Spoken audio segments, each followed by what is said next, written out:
Je m'appelle Jean. Il y a une semaine à peine, mon fils unique, Antoine, m'a pris les 80 000 € que j'avais mis de côté toute ma vie, avant de me mettre à la porte de l'appartement où je l'ai vu grandir. Il a dit que j'étais un fardeau. On passe son existence à se saigner aux quatre veines, à faire des sacrifices pour ses enfants, en espérant qu'ils aient une vie meilleure que la nôtre, et on n'imagine jamais, pas une seule seconde, que ce sont eux qui viendront tout démolir d'un simple revers de la main. C'est une douleur qui ne ressemble à aucune autre, une trahison qui vous vide de l'intérieur. Qu'auriez-vous fait à ma place? Écoutez mon histoire jusqu'au bout, et dites-moi qu'auriez-vous fait. Laissez-moi aussi un message pour me dire de quelle ville vous m'écoutez, j'ai un besoin immense de savoir que je ne suis pas tout seul. Si vous voulez entendre d'autres histoires comme la mienne, des histoires de vie, alors abonnez-vous à la chaîne. Tout a commencé il y a une dizaine de jours, dans mon petit HLM de Saint-Étienne. Ce n'est pas grand, mais c'est là que j'ai élevé Antoine avec ma défunte femme, Hélène. Chaque recoin de ce lieu respire nos souvenirs. Il est arrivé un soir, l'air pressé, presque paniqué. Il m'a expliqué que lui, sa femme Chloé et mon petit-fils, avaient enfin trouvé une opportunité en or. Un appartement plus grand, avec un petit jardin. Il m'a décrit la chambre qui serait la mienne, juste à côté de celle de mon petit-fils. Il m'a dit, « Papa, avec toi à nos côtés on sera enfin une vraie famille. » Pour la mise de fonds, il lui manquait une somme importante. Mon cœur de père n'a fait qu'un bond. Voir mon fils réussir, assurer un bel avenir à sa famille, c'était le rêve de ma vie. Je me suis vu jouer avec mon petit-fils dans ce jardin, je nous ai vus tous à table, heureux. Sans hésiter, je lui ai promis de vider mon livret A. C'était tout ce que j'avais, l'argent de 40 ans de travail à l'usine comme métallurgiste. Une semaine s'est écoulée, une semaine de silence. Je n'ai pas voulu le déranger, je l'imaginais affairé avec les démarches, les signatures. Dans ma tête, je commençais déjà à trier mes affaires, à penser à ce que j'allais emporter dans ma nouvelle chambre. Et puis, hier, il est revenu. Il a sonné à la porte, mais cette fois, son visage était différent. Fermé, dur, comme une pierre. Il n'est même pas entré pour prendre un café. Il est resté sur le seuil, le regard fuyant, et il a lâché la nouvelle d'un ton sec, comme s'il récitait une leçon apprise par cœur. L'investissement a échoué, papa. L'argent est perdu. J'ai senti le sol se dérober sous mes pieds. Perdu? Comment une vie de labeur, chaque centime économisé avec peine, pouvait-il simplement se perdre? J'ai cherché dans ses yeux une trace de tristesse, de regret. Mais je n'ai vu qu'un vide glacial. Le mensonge était si énorme, si mal ficelé, qu'il était presque plus insultant que le vol lui-même. J'ai ouvert la bouche pour protester, pour comprendre, mais il ne m'en a pas laissé le temps. C'est là que le véritable coup de poignard est arrivé. Les mots qui ont fait voler en éclats le peu qu'il me restait. De toute façon, tu es déjà vieux, tu n'as plus besoin de cet argent. La phrase a flotté dans l'air, lourde, toxique. J'ai senti ma gorge se nouer. Vieux. Inutile. C'était donc ça, ma valeur à ses yeux. Puis il a ajouté, avec une cruauté tranquille qui m'a glacé le sang. D'ailleurs, les parents de Chloé vont habiter cet appartement maintenant, ils en ont plus besoin. Tu n'es qu'un fardeau pour nous. Un fardeau. Le mot a résonné dans ma tête, encore et encore. Moi, Jean Moreau, un fardeau pour mon propre fils. Le fils pour qui j'avais tout donné. Le fils à qui j'avais promis à sa mère, sur son lit de mort, que je veillerais toujours sur lui. La douleur n'était pas de la colère, non. C'était un trou béant, silencieux, qui s'ouvrait dans ma poitrine. Je n'ai pas crié. Je n'ai pas pleuré devant lui. À quoi bon? La vérité était là, crue, brutale. Il n'y avait plus rien à dire. Je lui ai tourné le dos, sans un mot, et je suis allé dans ma chambre. J'ai sorti ma vieille valise, en carton du dessus de l'armoire, celle de mes 20 ans. Lentement, avec des gestes devenus lourds, j'ai rangé le peu qui comptait vraiment. Mon bleu de travail, usé jusqu'à la corde, témoin de ma vie sacrifiée pour lui. Quelques outils à main, mes fidèles compagnons. Et, enveloppé dans un linge propre, la photo jaunie d'Hélène. J'ai regardé son sourire et j'ai senti une unique larme chaude couler sur ma joue. Je suis passé devant Antoine, qui n'avait pas bougé du seuil. Il n'a même pas levé les yeux. J'ai tiré la porte derrière moi, j'ai entendu le clic de la serrure, et je me suis retrouvé dans le couloir, puis dans la rue, sans savoir où aller. J'avais tout perdu. Mon argent, ma maison, et mon fils. Seul, dans le froid d'une chambre d'hôtel bon marché, les souvenirs remontent, plus nets et plus cruels que jamais. Je ne suis pas né dans le bruit des usines de Saint-Étienne. Je viens de la campagne, d'un petit village d'Auvergne, où l'on apprenait la valeur des choses en regardant la terre. Mon père était paysan, ma mère aussi. Le travail c'était la vie, on ne se plaignait pas, on faisait. On se levait avant le soleil, et on se couchait bien après lui, les mains calleuses, et le dos cassé, mais avec la fierté du devoir accompli. C'est cette éthique que j'ai emportée avec moi quand, à 20 ans, j'ai quitté ma terre natale pour chercher du travail en ville. Je voulais plus que des champs à perte de vue, je voulais construire quelque chose, un avenir. Un avenir que je pensais solide comme l'acier que j'allais bientôt travailler. Saint-Étienne, dans les années 60, c'était le cœur battant de l'industrie. J'ai été embauché comme métallurgiste. Un travail d'homme, disait-on. C'était surtout un travail qui vous rongeait la santé. La chaleur des fours, le bruit assourdissant des marteaux pilons, la poussière de métal qui s'infiltrait partout, dans les poumons, sous la peau. Je rentrais le soir couvert de suie, les oreilles bourdonnantes, vidées. Mais je n'ai jamais manqué un seul jour. Chaque pièce que je forgeais, chaque tôle que je découpais, c'était un pas de plus vers une vie meilleure. C'était la promesse que mon fils, lui, n'aurait pas à connaître cette dureté. Je me disais que ma sueur était l'encre avec laquelle s'écrirait son avenir. Un avenir loin des usines et de la poussière.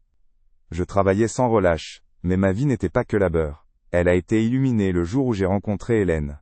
Elle était couturière. Ses doigts étaient aussi agiles et délicats que les miens étaient devenus rêches et puissants. Elle avait un sourire qui pouvait dissiper la grisaille du ciel stéphanois. On s'est mariés 1 an plus tard.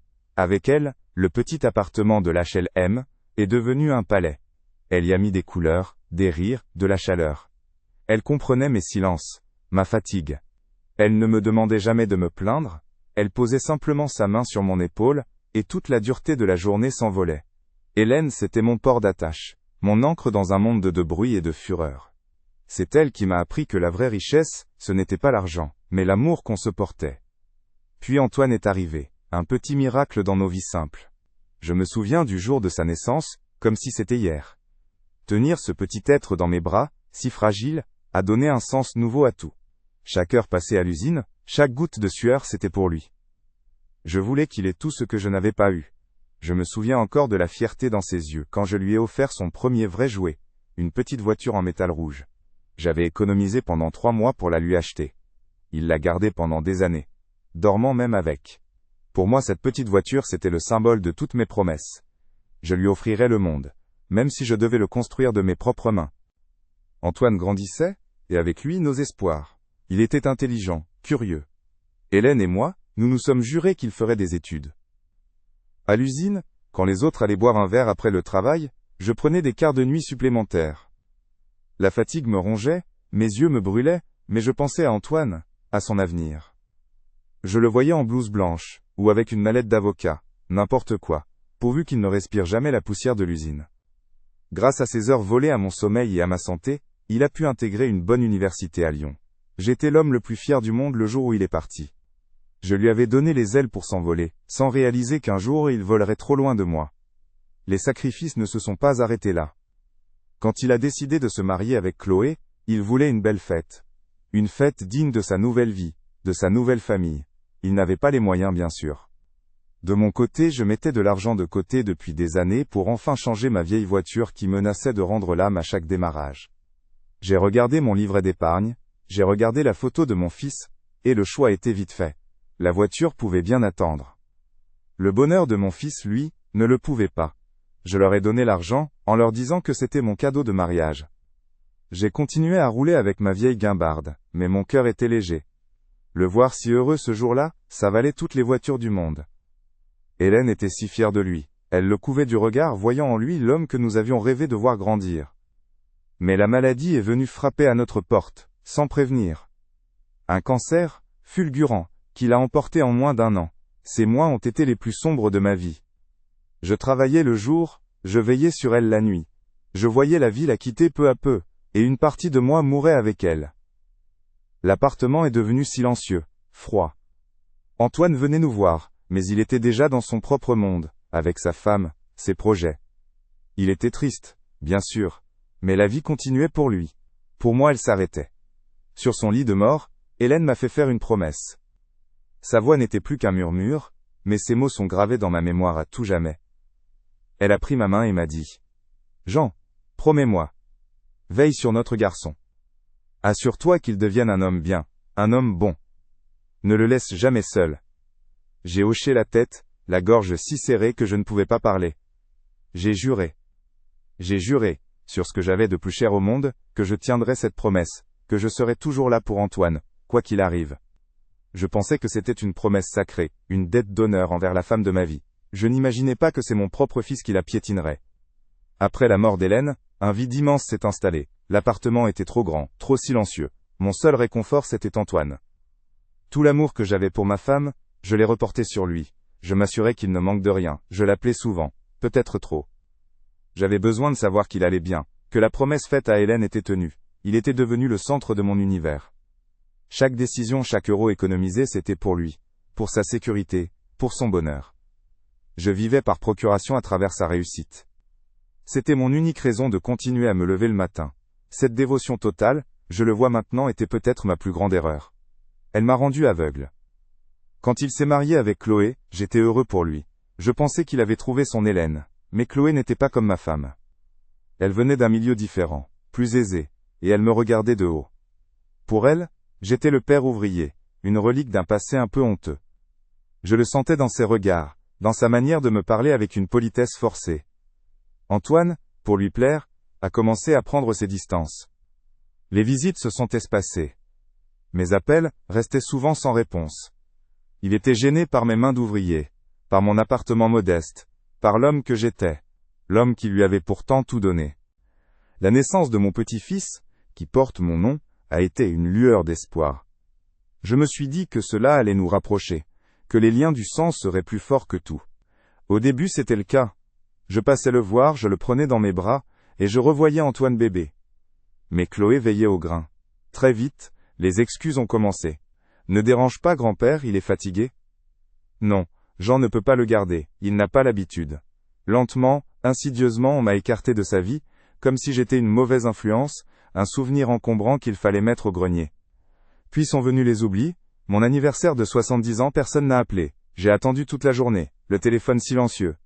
J'ai fini par manger seul un morceau de gâteau que j'avais acheté moi-même. Lors des rares repas de famille auxquels j'étais convié, pour Noël ou Pâques, on me plaçait au bout de la table, loin des conversations, comme un invité de seconde zone. Je n'étais plus le père, le grand-père. J'étais devenu une obligation, une formalité. Je souriais, je faisais semblant de ne rien remarquer, mais à l'intérieur, chaque oubli, chaque geste de mépris était une blessure de plus. Je me suis mis à me faire de plus en plus petit, de plus en plus silencieux, pour ne pas déranger, pour ne pas être un fardeau. Je pensais qu'en m'effaçant, je préserverais le peu de liens qu'il nous restait. J'acceptais tout, je pardonnais tout.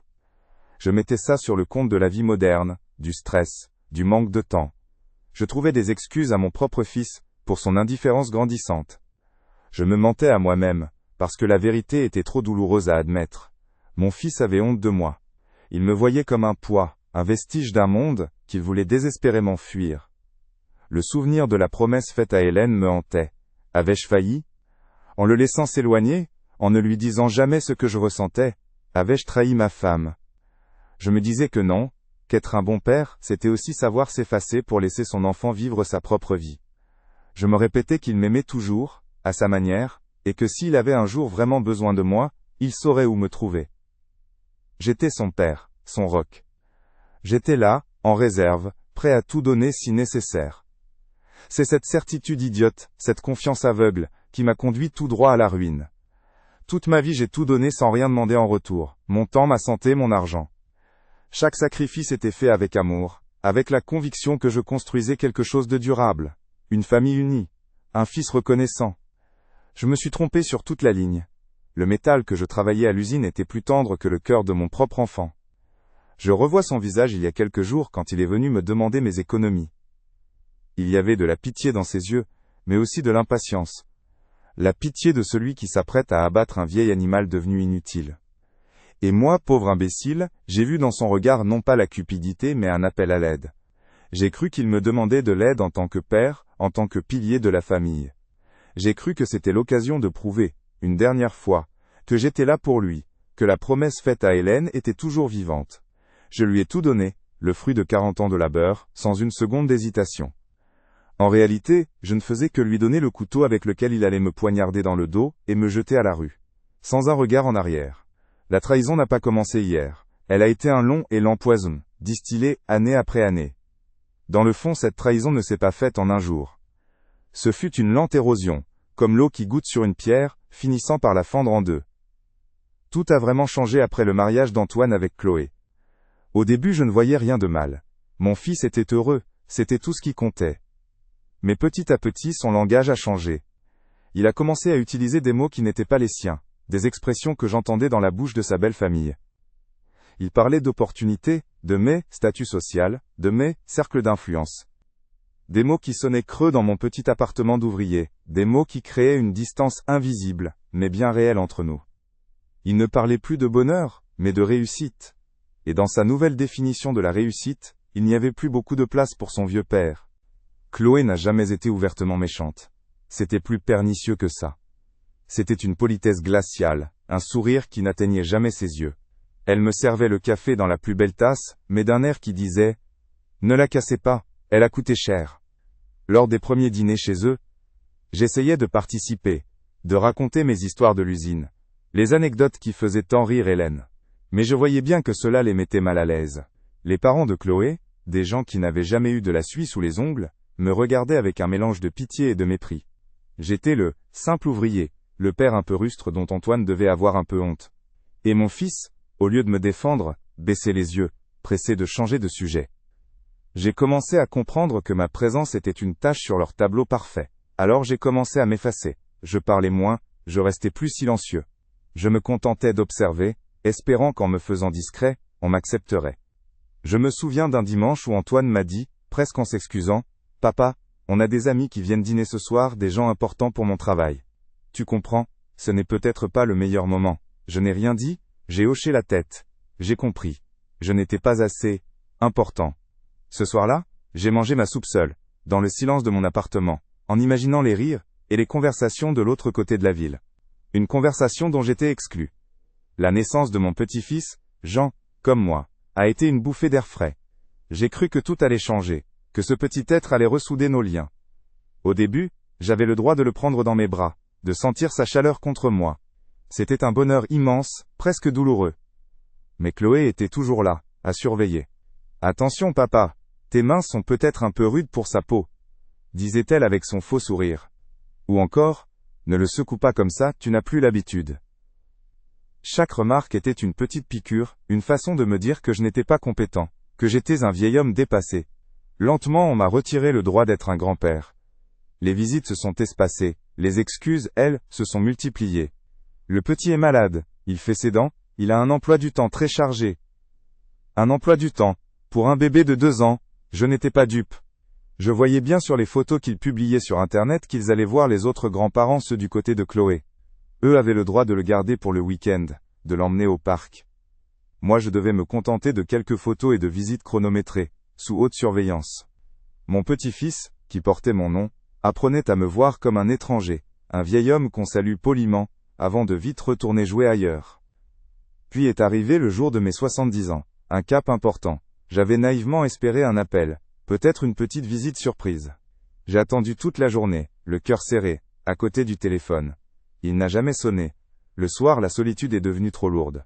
Je suis sorti et je me suis acheté une petite tartelette au citron, à la boulangerie du coin. Je l'ai mangée seule, à ma table de cuisine, en regardant la photo d'Hélène. Je lui ai parlé, je lui ai dit, « Tu vois Hélène, ils ont oublié. » Ce n'était pas de la colère que je ressentais, mais une tristesse infinie. Ce jour-là, j'ai compris que mon propre anniversaire était devenu un dérangement, une date de plus qu'il était plus simple d'ignorer. Les repas de famille sont devenus une véritable épreuve. Quand j'étais invité, pour Noël ou pour Pâques, c'était toujours la même chose. On m'installait au bout de la table, le plus loin possible du centre des conversations. On me posait une question polie de temps en temps. « Ça va papa ? Tu ne manques de rien ?» Mais sans attendre la réponse. J'étais là, physiquement, mais j'étais invisible. J'entendais les rires, les projets de vacances, les discussions sur leur travail, et j'étais comme un spectateur au théâtre. Un figurant qu'on a placé dans le décor pour faire joli, mais qui n'a pas de rôle à jouer. Je souriais, je hochais la tête, mais à l'intérieur je me sentais mourir un peu plus à chaque fois. Le pire, c'était le regard d'Antoine. Il évitait de me regarder dans les yeux. Quand nos regards se croisaient par accident, j'y voyais un mélange de gêne, de culpabilité, et, ce qui me faisait le plus mal, d'agacement. Je voyais bien que ma simple présence lui rappelait d'où il venait, ce passé ouvrier qu'il s'efforçait tant d'oublier pour plaire à sa femme, et à son nouveau monde. Je n'étais plus son père, le héros de son enfance, j'étais devenu son boulet, le symbole de ce qu'il ne voulait plus être. Chaque silence de sa part était plus blessant qu'une insulte, le silence de la honte. Je me suis mis à leur trouver des excuses. Je me disais que c'était moi qui étais trop sensible, que j'étais d'une autre époque. La vie moderne est rapide, les gens sont occupés, stressés. C'est normal qu'il n'ait pas le temps pour un vieil homme. Je me mentais à moi-même pour ne pas avoir à affronter la vérité.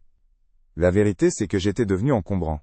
J'étais le meuble ancien et démodé dans leur salon design et moderne. On ne sait pas quoi en faire, on n'ose pas le jeter tout de suite par respect pour le passé, mais on attend avec impatience le jour où on pourra s'en débarrasser. La promesse faite à Hélène me revenait sans cesse. Veille sur notre garçon. Mais comment veiller sur quelqu'un qui vous repousse? Comment être un bon père quand votre fils vous traite comme un fardeau? J'ai cru que la meilleure façon de tenir ma promesse était de ne pas faire de vagues, de ne pas lui causer de problèmes avec sa femme. J'ai pensé qu'en acceptant tout sans rien dire, en avalant toutes les couleuvres, je protégeais son bonheur, son couple. Quelle terrible erreur. En réalité, en acceptant d'être traité ainsi, je lui donnais la permission de me mépriser. Je lui montrais que ma dignité n'avait pas de valeur. Je me souviens d'une fois il y a environ 1 an, où j'étais tombé malade, une mauvaise grippe qui m'avait cloué au lit pendant 1 semaine. J'avais de la fièvre, j'étais faible, je l'ai appelé, non pas pour lui demander de l'aide, mais juste pour l'entendre, pour me sentir moins seul. Il a répondu d'un ton pressé. « Ah, bon, prends des médicaments papa, repose-toi. Je n'ai pas le temps là, je dois emmener le petit à son cours de poney. » Un cours de poney. Mon fils, qui n'avait jamais eu que des jouets fabriqués par mes soins, payait des cours de poney à son fils, mais n'avait pas 5 minutes pour demander à son père s'il avait besoin d'un médecin ou d'un bol de soupe. Cette indifférence a été le poison le plus violent. Ce n'était pas de la haine, c'était pire, c'était l'absence totale de considération. Pour eux, j'avais cessé d'exister en tant que personne avec des besoins, des peurs et des sentiments. J'étais devenu une simple formalité administrative, une case à cocher de temps en temps. Appeler le père, fait. Et il passait à autre chose. Je me suis rendu compte que j'avais passé ma vie à construire un pont solide pour que mon fils puisse traverser la rivière, et une fois de l'autre côté, il n'avait pas hésité 1 seconde à le faire sauter pour que je ne puisse pas le rejoindre. Un jour, en allant leur rendre une visite impromptue pour apporter un jouet en bois que j'avais fabriqué pour mon petit-fils, je les ai entendus discuter à travers la porte entr'ouverte. Je ne voulais pas écouter mais je me suis arrêté, figé. C'était la voix de Chloé. « Il va falloir faire quelque chose avec ton père, Antoine. Il commence à coûter cher en temps et en énergie. Et puis cet appartement à Saint-Étienne c'est du gâchis. On pourrait le louer. » J'ai attendu la réponse de mon fils, le cœur battant priant pour qu'il la contredise, qu'il me défende. Mais tout ce que j'ai entendu c'est un soupir las. « Je sais Chloé, je sais, laisse-moi juste un peu de temps. » Ce jour-là, le dernier voile est tombé. Il n'y avait plus d'excuses possibles, plus de mensonges pour me réconforter. Le mot « coûter » a résonné dans ma tête. J'étais devenu un calcul financier. Une ligne, dans un budget. L'appartement où je l'avais élevé, l'endroit rempli des souvenirs de sa mère, n'était plus qu'un gâchis, un bien immobilier à rentabiliser. Mon fils ne me défendait pas. Il demandait juste un peu de temps, le temps de trouver le courage de se débarrasser de moi. Je suis reparti sans sonner, le petit jouet en bois serré dans ma main. Il m'a semblé peser 1 tonne. Cette conversation a tout éclairé rétrospectivement. Chaque oubli, chaque parole blessante, chaque distance prise, n'était pas un accident, mais une étape d'un plan. Un plan pour me faire comprendre que ma place n'était plus ici. Il me préparait, lentement mais sûrement, à l'idée d'être mis de côté. Ils attendaient juste le bon moment, la bonne excuse pour donner le coup de grâce. L'humiliation n'était pas seulement d'être ignoré ou méprisé. C'était de réaliser que j'étais une gêne planifiée, un problème dont on organisait la solution. Je me suis assis sur un banc dans un parc, le même où j'emmenais Antoine jouer quand il était petit. Je regardais les enfants courir, les pères les pousser sur les balançoires. Et j'ai ressenti un froid glacial m'envahir, malgré le soleil. J'ai compris que j'avais tout donné à un homme qui n'avait rien gardé. J'avais sacrifié ma santé pour ses études, mon argent pour son mariage, mon temps pour son bien-être. Et en retour, il me considérait comme un obstacle à son bonheur matériel. La douleur était si profonde qu'elle en devenait physique. C'était comme si toutes les années de travail à l'usine, toute la chaleur des fours, s'étaient transformées en un bloc de glace dans ma poitrine. J'ai regardé mes mains, ces mains d'ouvrier, usées, calleuses, qui avaient construit sa vie. Chloé avait raison, elles étaient rudes. Mais elles étaient honnêtes. Elles étaient les mains d'un père qui avait aimé son fils plus que tout au monde. Et cet amour, mon fils l'avait pris, l'avait utilisé, et s'apprêtait à le jeter comme un vieil outil rouillé. J'ai compris à ce moment précis que je n'étais plus seulement invisible à ses yeux. J'étais devenu une chose. Un objet. Un fardeau. Et c'est cette prise de conscience qui a préparé le terrain pour la suite. Quand il est venu me demander mon argent, une partie de moi n'était même plus surprise. J'étais juste la dernière ressource à exploiter avant la mise au rebut finale. Cette lente descente aux enfers m'a appris une chose terrible. La pire des solitudes n'est pas d'être seul, mais d'être avec des gens qui vous font sentir seul. Pendant des années j'ai été entouré par ma propre famille, mais j'étais plus isolé que jamais. Chaque sourire forcé, chaque politesse vide était une confirmation de mon exclusion. La trahison financière n'a été que le point final d'une longue histoire d'abandon affectif. Antoine ne m'a pas seulement volé mon argent. Il a volé mes souvenirs, il a sali la promesse faite à sa mère, et il a brisé le cœur du père qui, même après tout ça, avait encore du mal à cesser de l'aimer. C'est peut-être ça, la plus grande des tragédies. Dans cette chambre d'hôtel impersonnelle, où tout sent le désinfectant et la solitude, je me suis d'abord senti complètement anéanti. J'étais Jean Moreau, 72 ans, sans un sou, sans maison, sans famille. Un vieil homme jeté aux ordures. J'ai regardé mes mains, ces mains qui ont tant travaillé, et je les ai vues trembler. C'était la fin. C'est ce qu'Antoine voulait. C'est ce que Chloé voulait. Mais alors, au milieu de ce désespoir absolu, une pensée a commencé à germer, comme une petite braise, sous une épaisse couche de cendres. Une pensée qui venait de loin, du temps d'Hélène. Et soudain j'ai su. Non, ce n'était pas la fin. Il n'avait pas tout pris.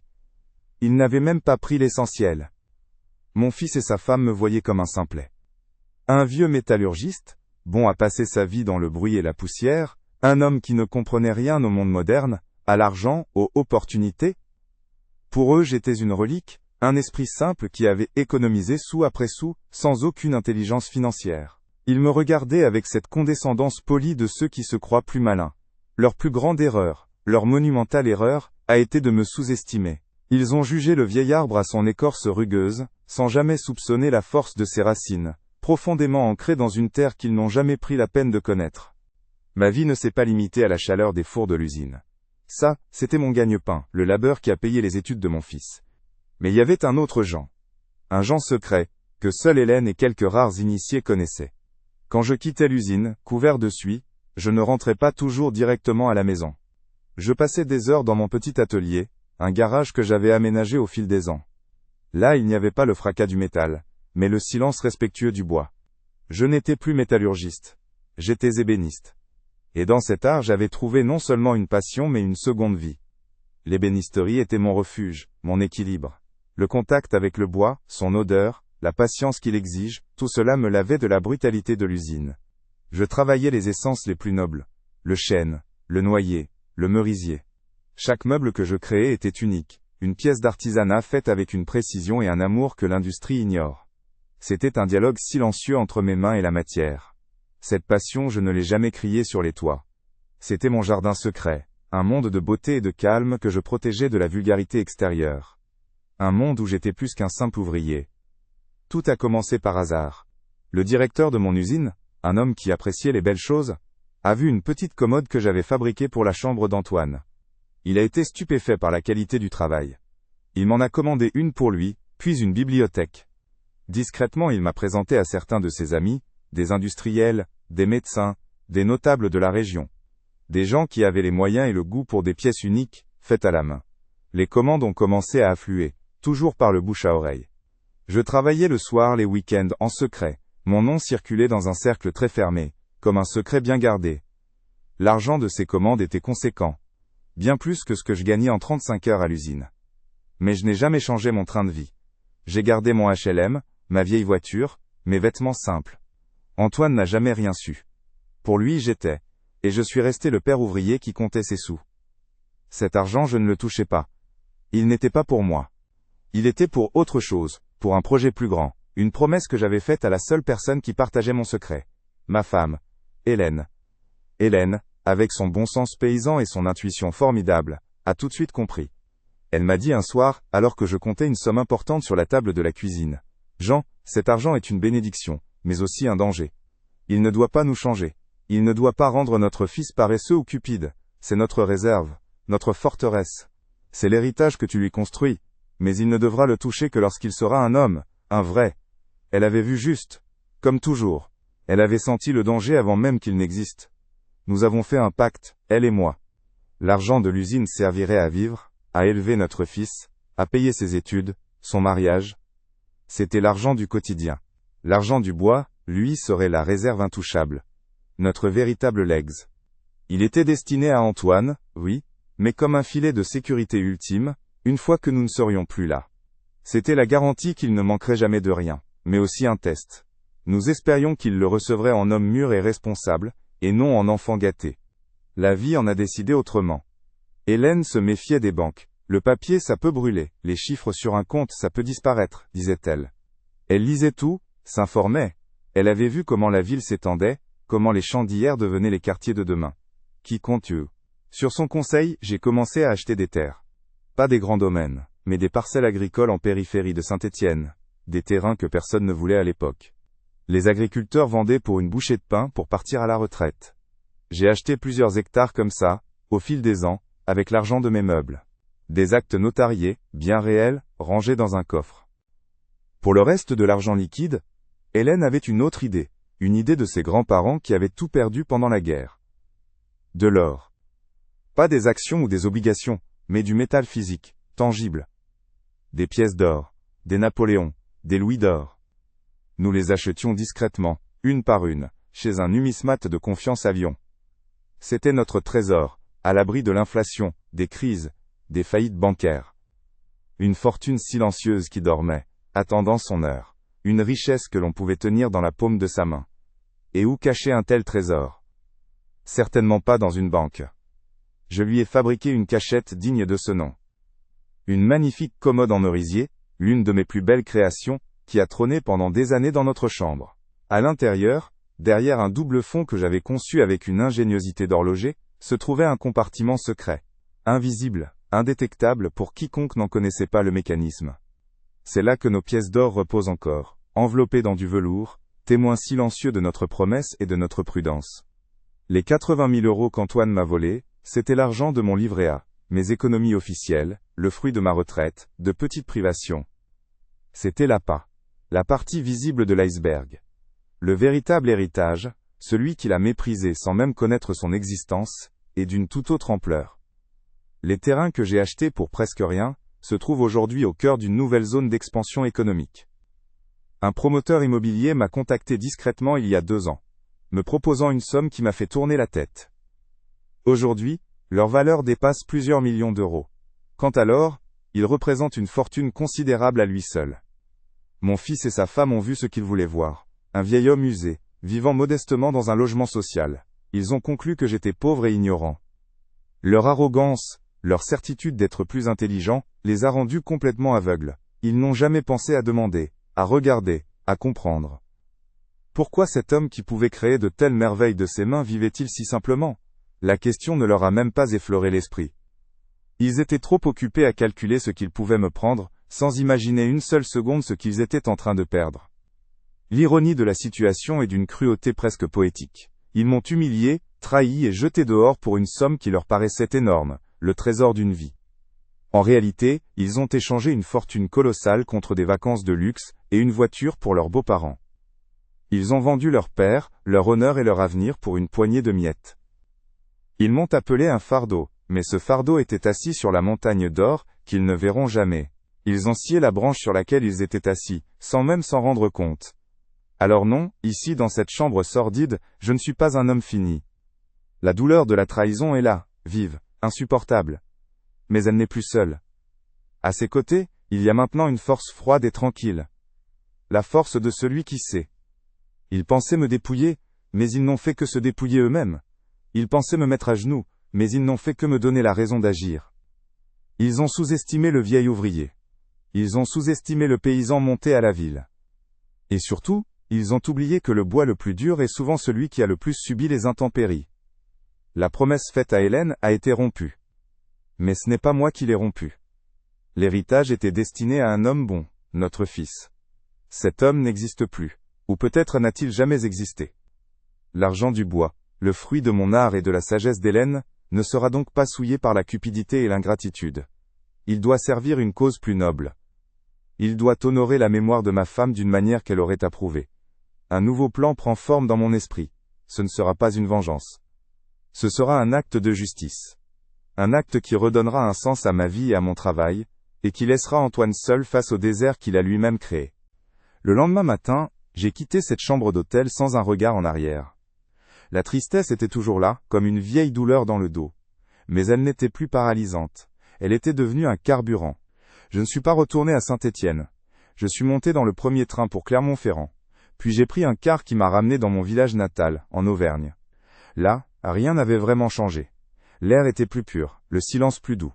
Ma première visite a été pour Maître Dubois, le notaire. Un ami d'enfance. Un homme droit dont le père était déjà le notaire de ma famille. Je me suis assis dans son bureau qui sentait le vieux papier et la cire. Et je lui ai tout raconté. Pas la trahison, juste le projet. Je n'avais pas besoin de sa pitié, juste de ses compétences. Il a écouté, hochant la tête, et à la fin, un petit sourire s'est dessiné sur son visage. Alors Jean, on dirait que le fils du paysan a mieux fait fructifier sa terre qu'on ne le pensait. Mettons-nous au travail. Les semaines qui ont suivi ont été un tourbillon d'activités silencieuses. Maître Dubois a été d'une efficacité redoutable. Il a recontacté le promoteur immobilier qui me harcelait depuis des années. La vente des terrains a été conclue rapidement, pour une somme qui dépassait mes estimations les plus folles. Puis, nous nous sommes occupés de l'or. Je suis allé à Lyon, avec le notaire, et nous avons liquidé les pièces une par une. Tenir ces Napoléons dans ma main, c'était comme tenir la main d'Hélène. C'était sa prudence, sa sagesse, qui se transformait en un avenir concret. L'appartement de Saint-Étienne a été mis en vente. Antoine et sa femme recevront bientôt une lettre recommandée d'une agence immobilière leur demandant de quitter les lieux. Pas de confrontation, pas de cris. Juste la froideur d'une procédure légale. Ils voulaient l'appartement, ils devront maintenant le vider. Leur rêve de le louer s'est envolé, tout comme l'argent qu'ils m'ont pris. Le cœur de mon plan, l'âme de ma décision, a pris forme sur le papier du notaire, la création de la Fondation Hélène Moreau.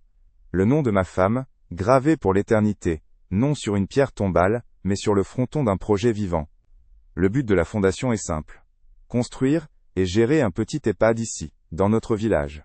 Un lieu à taille humaine, chaleureux, digne. Un endroit où les anciens ne seront pas des fardeaux, mais des mémoires vivantes. Un lieu avec un grand jardin, des ateliers, où les mains pourront continuer à créer, et les esprits à partager. Tout ce que j'avais rêvé pour ma propre vieillesse, je vais l'offrir à d'autres.